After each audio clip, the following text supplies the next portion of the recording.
Marriage day జరుపుకొని just 5 డేసే అయిందంట. వైఫ్ వచ్చేసి ప్రెగ్నెంట్ ఉంది, 9th మంత్ ప్రెగ్నెంట్ అయితే ఉంది.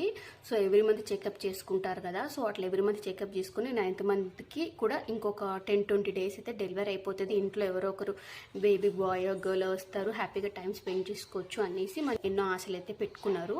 సో ఈమె ఎవ్రీ మంత్ చెకప్కి వెళ్తారు కదా, అట్లా 9th మంత్ కూడా చెకప్కి వెళ్ళిందంట.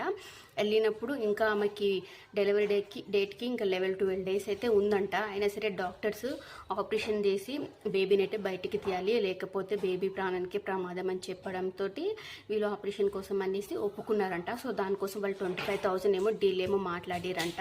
వాటికైతే ఆపరేషన్ ఏర్పాట్లను చేసుకుని ఆపరేషన్ అయితే చేసిరు. సో బేబీ బాయ్ అయితే పుట్టిండు. బేబీ అయితే బాగానే ఉన్నాడు, కానీ ఈమెకి అధిక రక్తస్రావం అయిందంట. సో అక్కడ వాళ్ళకి అవ్వక వేరే హాస్పిటల్కి అయితే పంపించారంట. సో అక్కడ కూడా వాళ్ళకి సరిగా అవ్వక ఇంకా వేరే హైదరాబాద్ సైడ్ వేరే పెద్ద హాస్పిటల్కి పంపించారంట. నైట్ 11 o'clock అయితే ట్రీట్మెంట్ చేస్తుండగానే ఆమె అయితే చనిపోయిందంట. ఇది చాలా బాధాకరం కదా. జస్ట్ 5 డేస్ అయిందంట మ్యారేజ్ డే చెప్పుకొని. ఇంకొన్ని రోజులు బేబీ వస్తారు, టైం స్పెండ్ చేసుకోవాలనేసి ఆ కపుల్స్ ఎంతో ఆశలు పెట్టుకున్నారు, కానీ సడన్గా ఈ మదర్ అయితే చనిపోయింది. సో వాళ్ళ కుటుంబ సభ్యులందరూ అయితే డాక్టర్ల నిర్లక్ష్యం వల్లనే ఇలా అయిందని చెప్పేసి కేసు అయితే పెట్టిరనమాట డాక్టర్స్ పైన.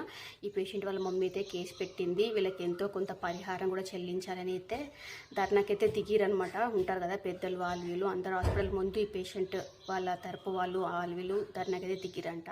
సో ఎంత ఏం చేసినా, ఎంత పరిహారం చెల్లించినా పోయిన ప్రాణం అయితే తిరిగి రాదు కదా.